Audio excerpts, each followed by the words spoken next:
Clase 35. Filosofía del arte 35. Naciones Unidas y su fracaso. La 75 Asamblea General de la ONU en septiembre del 2020 reúne a 193 países miembros.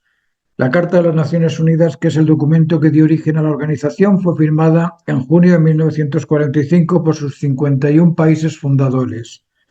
En su preámbulo señala, entre otras cosas, que nosotros, los pueblos de las Naciones Unidas, resueltos a preservar a las generaciones venideras del flagelo y de la guerra que 2 veces durante nuestra vida ha infligido a la humanidad sufrimientos indecibles, a unir nuestras fuerzas para el mantenimiento de la paz y la seguridad internacionales, a asegurar que no se usará la fuerza armada sino en servicio del interés común.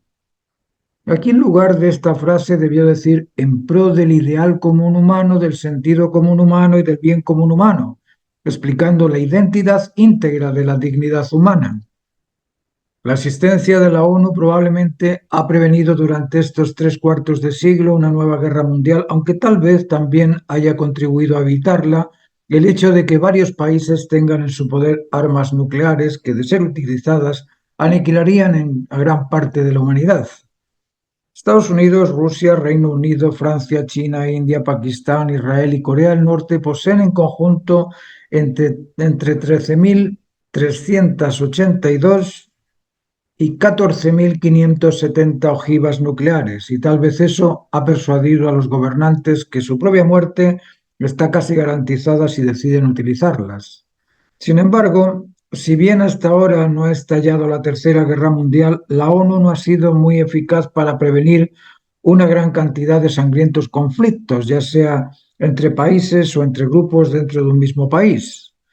El poder de las Naciones Unidas se ha extralimitado y, en lugar de ofrecerse por el bien de todo, se ha centrado en la defensa de sus propios intereses particulares, promoviendo estrategias de convencimiento para adherir miembros a su falsa comprensión de los deberes humanos. La naturaleza de la creación está fundamentada en los 7 fundamentos siguientes: la conectividad, la dualidad complementaria, el dominio sobre el centro del valor, el rechazo al desorden, el proceso en 3 etapas, las finalidades específicas y el cumplimiento completo del máximo deber válido. Estos fundamentos de la creación son la base de la Constitución Universal. En la naturaleza de lo creado no existe el rechazo, la acusación o el reclamo como normativa constante. Existe el rechazo al desorden para ordenar y mantener la constante conectiva, pero no la lucha de opuestos, porque no son opuestos, son complementos duales. El centro conectivo es el valor de lo pleno, lo justo y lo completo. La identidad humana plena, justa y completa se compone de una integridad de aspectos dignos de su identidad. La naturaleza humana es incondicional ante el máximo deber necesario para cumplirlo, dispone de la facultad de dominio sobre las virtudes, el celo y los instintos.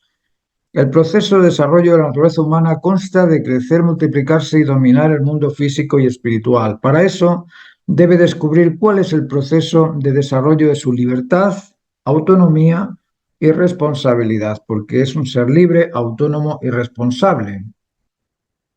La naturaleza humana ejerce el dominio sobre lo espiritual mediante el control de las virtudes de la prudencia, firmeza y templanza, y mediante el control de la naturaleza directiva de los instintos o de los apetitos, y mediante el control del celo extremo, incontinencia emocional, intelectual o motivacional.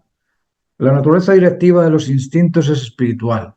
Las virtudes son servidores custodios espirituales. Y el celo es un poder conectivo espiritual. Ninguno de estos aspectos o cualidades o facultades, como lo queramos definir, ninguno de ellos pesan, miden o disponen de materia alguna. La conciencia humana dispone del poder de dominio sobre el bien y el mal. Dispone del poder captar las alarmas o los apetitos de los instintos, así como dispone de la inteligencia capaz de reconocer y ajustar los desajustes, y dispone de la voluntad humana capaz de decidirse por las preferencias más adecuadas, más justas, más ordenadas. ¿Por qué razón explico que las Naciones Unidas son un fracaso? Porque desconocen los fundamentos de la naturaleza humana, y sin determinar exactamente lo que es humano no podrán nunca ajustar a nadie ni ajustarse en la justicia que ignoran. No es suficiente con decir que debemos querernos confraternalmente si no se sabe qué tipo de conectividad es la atractiva. Sin comprender cómo establecer el vínculo fraterno no se puede exigir ser confraterno. No se puede exigir el cumplimiento de un deber sin explicar antes qué es lo que se debe hacer.